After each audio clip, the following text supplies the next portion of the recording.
quit reporting for that August, on August 27th, 2024.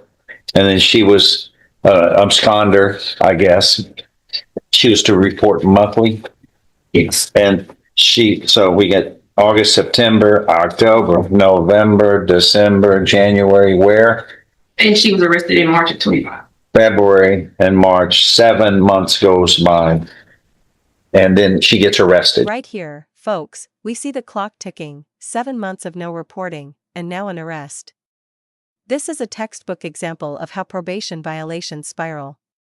Question for you: how long should someone be given before consequences catch up? 2025 in this case. And anything anyone wants to add from here? State?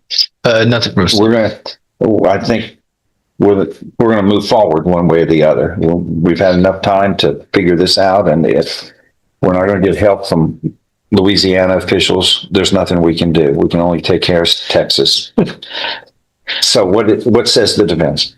Judge, I think Ms. Stafford may want to speak to us in a few seconds, but I was wondering, she did plead true 1 to 4 without a whole lot of fanfare. She came in and owned up some stuff. One of our initial settings with the court. Since then, we've been trying to work this out with some court conditions that the court imposed. She complied with rather quickly. The state hasn't been able to verify some of the information, but she does, from what she is telling me, have some plans with MHMR and Spindletop to where she could, if she were to be able to get out and get reinstated, she could go there, get the help she needs. Apparently housing, GED, place to work and whatnot, that she could take advantage. Notice the defense highlighting plans for rehab, GED, housing, and restitution. Courts often weigh rehabilitation potential, not just punishment. But here's the tension: despite plans, no restitution has been paid yet. Should potential outweigh past inaction? Restitution, if any? Nothing. But she was homeless, Judge, without a job. And so if she can get help with getting a job, that might lead. Didn't stop her from committing a burglary. Didn't stop her from using drugs. Didn't stop her from failing to report. Come on.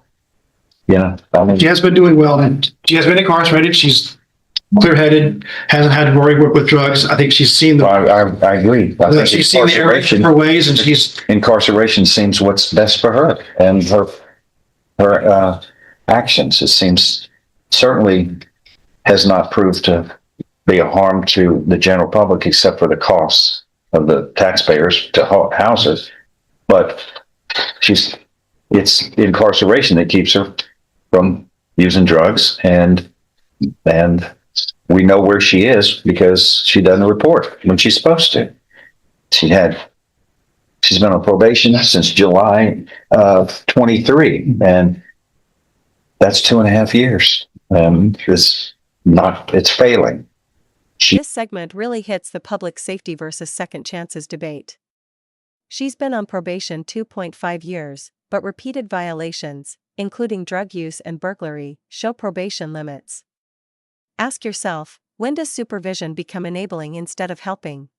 We're out for 2.5 years has resulted in nothing except her spending whatever she can for buying drugs that she's test positive for: meth, amphetamine, ecstasy, and marijuana.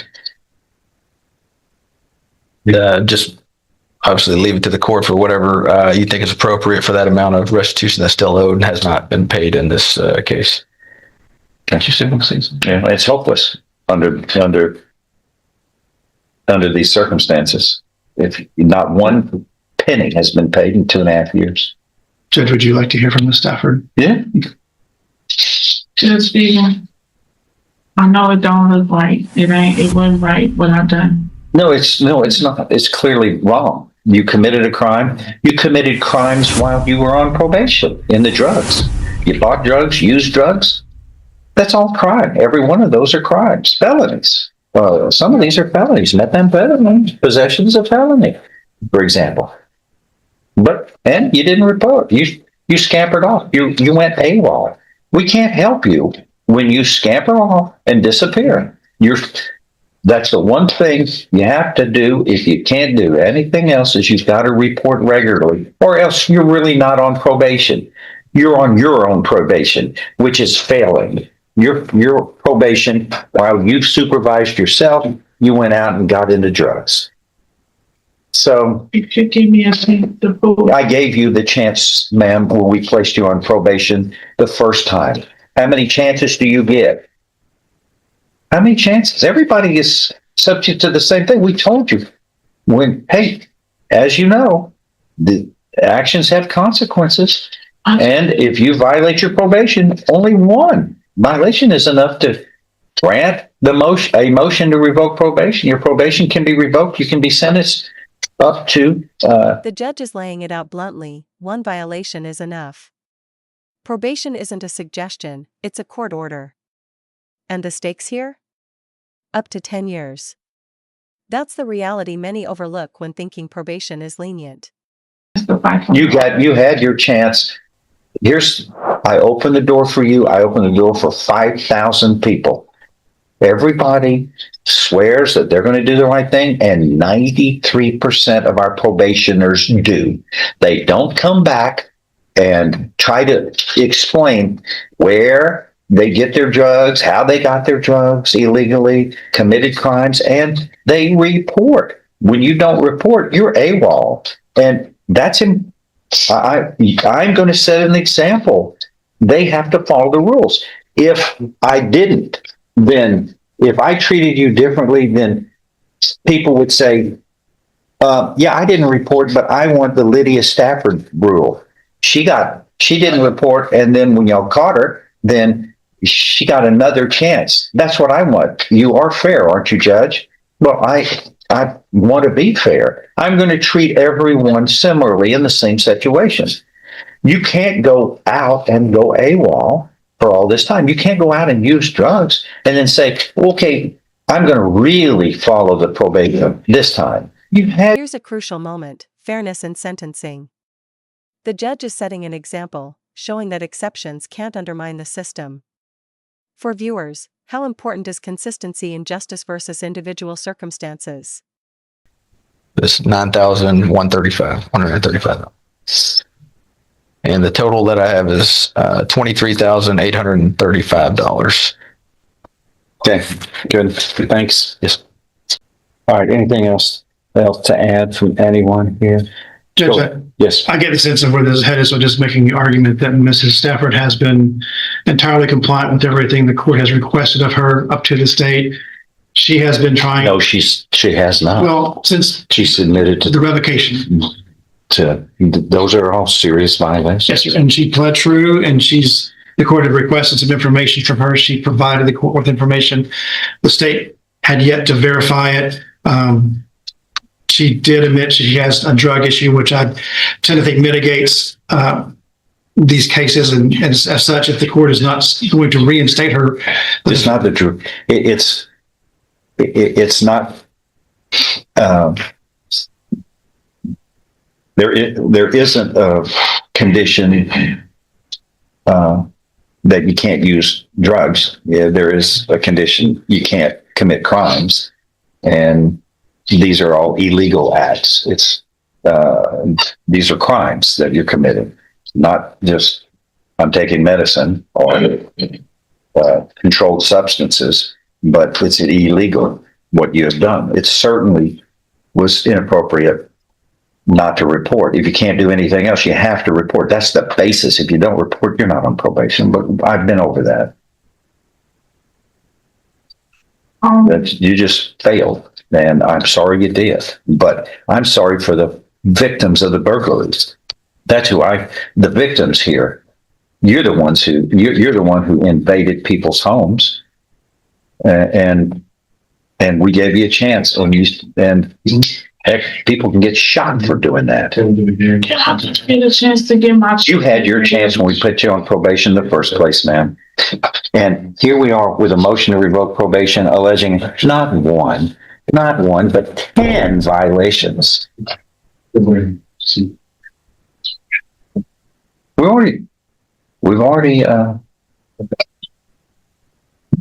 let's see. Yeah, we warned you at the beginning, and I know the probation officer is helping as best he can, but anything else? I'm sorry, ma'am. What state say? Again, Your Honor, just whatever the court What are you thinks is asking for? appropriate for this amount of time.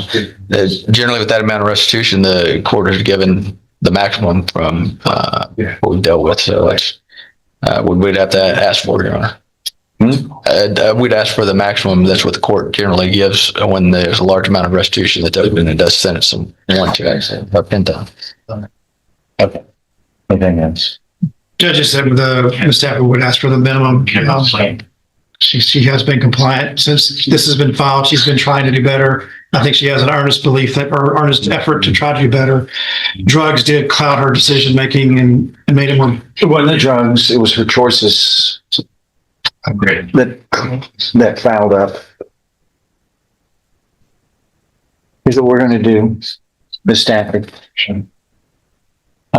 In cause numbers 23 CR 342 and 343, the court finds that you have pleaded true voluntarily, knowingly, intelligently, and also in cause numbers 341 and 360, you have pleaded true to allegations in each of these cases, to allegations 1 and 4, voluntarily, knowingly, intelligently. That is enough to grant these motions to revoke probation by a preponderance of the evidence or greater, and your probations are subject to revocation. I am hereby revoking your probations for your violations of probation in cause numbers 23, 342, and 343. Your probations are revoked in those cases, and you are hereby sentenced to confinement in the institutional division of the Texas Department of Criminal Justice to serve a term of 5 years. But you have gotten into drug trouble again, and you have walked off the job and failed to report. That's irresponsible. And here it lands, the revocation and 5-year sentence. Probation failures have real consequences. But notice the judge also mentions accountability, not just punishment. Reflection moment, are consequences